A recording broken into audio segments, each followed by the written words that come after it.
আমি আশা করব জনগণ চান প্রকৃত মানুষের হাতে অর্থ আসুক, সামাজিক প্রকল্পের সুযোগ তারা পান। তাই এই সরকারের উষা লগ্নে শুরুতে আপনারা আমাদেরকে সহযোগিতা করুন, আমরা আপনাদের সহযোগিতা করব। প্রয়োজন হলে বাড়িতে পাঠাবো আমরা মানুষ, আমাদের কর্মচারীদের, সহযোগী কর্মচারীদের, যাতে আমরা পোর্টালে আপলোড করা, ফর্ম নথিভুক্তকরণ করা এটা ঠিকঠাক ভাবে হয়।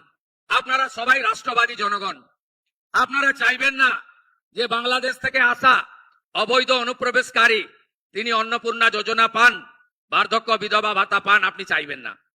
কারণ এটার অধিকার কেবলমাত্র ভারতীয় নাগরিকদের রয়েছে। আপনি চাইবেন না যারা ভ্যাকসিনেশন করে না নিজের বাচ্চাদের, বলে ভ্যাকসিনেশন করলে নাকি জন্ম নিয়ন্ত্রণ হয়ে যায়, তারা কেন সরকারি সুযোগ সুবিধা পাবে?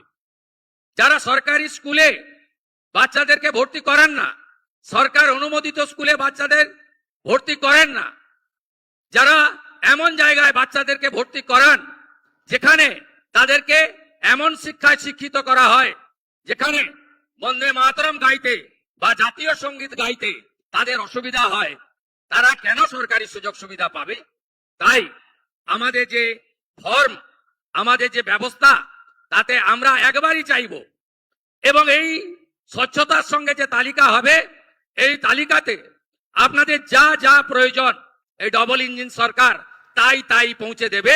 যেখানে দুর্নীতি থাকবে না, মধ্যস্বত্বভোগী থাকবে না, আপনারা প্রতারিত হবেন না, আপনারা একজন এই রাজ্যের নাগরিক হিসেবে আপনার অধিকার আপনি পাবেন।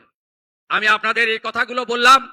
সাথে সাথে আমাদের এই সরকারের 5 সপ্তাহের মধ্যে আমরা অনেক গুরুত্বপূর্ণ কাজ শুরু করেছি, সিদ্ধান্ত নিয়েছি। আমরা দেশকে সুরক্ষিত করার জন্য সীমান্তের জমি বিএসএফ কে হস্তান্তর করা, জনগণনার কাজ শুরু করানো, বিএনএস এর আওতায় আইনের শাসন প্রতিষ্ঠিত করা, দুর্নীতিগ্রস্ত এবং অত্যাচারীদের বিরুদ্ধে কঠোর আইনি ব্যবস্থা করা, শাসকের আইন নয় আইনের শাসন প্রতিষ্ঠা করা, এটা আমাদের লক্ষ্য। আমরা ইতিমধ্যে 100 দিনের কাজ, এটি শেষ মাস, আমরা শুরু করেছি।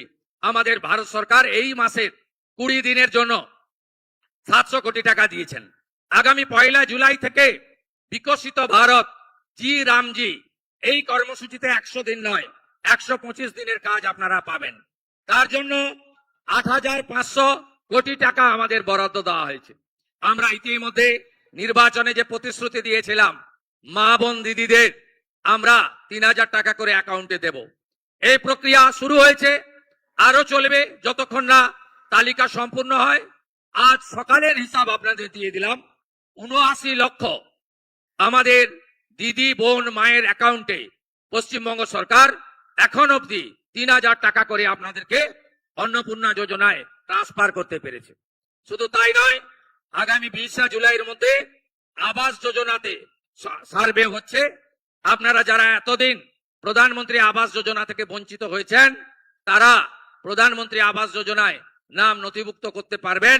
স্বচ্ছতার সঙ্গে সার্ভে হবে, এবং আপনি যদি ওই সার্ভেতে বঞ্চিত মনে করেন, তাহলে একটি টোল ফ্রি নাম্বার আমরা চালু করেছি, আপনার সরকার আপনার পাশে, সেখানে আপনারা ফোন করে সরাসরি আপনার অভিযোগ জানাতে পারবেন। আমরা যথাযথভাবে বিবেচনা করব। আমাদের অনেক পরিকল্পনা আছে, সেই পরিকল্পনা অনুযায়ী আমরা ধীরে ধীরে এগিয়ে নিয়ে যাব। আমাদের ইতিমধ্যে প্রধানমন্ত্রী গ্রাম সড়ক যোজনাতে আমরা অনেক